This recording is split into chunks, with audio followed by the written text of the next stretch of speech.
গ্রামের মানুষের কিন্তু অলসতা নেই। যখন যা খেতে মনে চায় তখন তা কিন্তু বানিয়ে খেয়ে থাকে। আম্মু বলতেছিল সে চাপটি বানিয়ে দুধ দিয়ে গুড় দিয়ে খাবে। এইজন্য কিন্তু এই যে দুপুরবেলায় সেটি শুরু করে দিয়েছে। আর মাটির চুলায় আর মাটির কড়াইতে চাপটি বানিয়ে খেলে অনেক বেশি মজা হয়।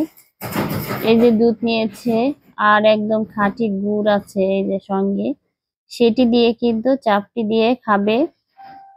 আর এই যে কড়াইতে কিন্তু বানাইতেছে বারবার, আমিও খেতেছিলাম আর আম্মু কিন্তু খাবে বলতেছিল।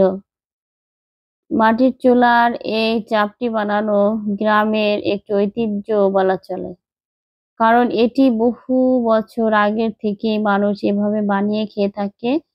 আর মাটির কড়াইতে চাপটি বানানো খুবই মুচমুচে হয়, খেতে কিন্তু ভীষণ সুস্বাদু হয়। তাই এই চাপটিটা যেকোনো ভর্তা দিয়ে খেলেও কিন্তু অনেক বেশি মজা লাগে। আগুনটা দেখছেন কিভাবে জ্বলে উঠেছে, আর চাপটিটা কিন্তু উঠানো কোনোই কষ্ট হইতেছে না, দিতেছে আর খোঁচা মেরে উঠিয়ে ফেলতেছিল।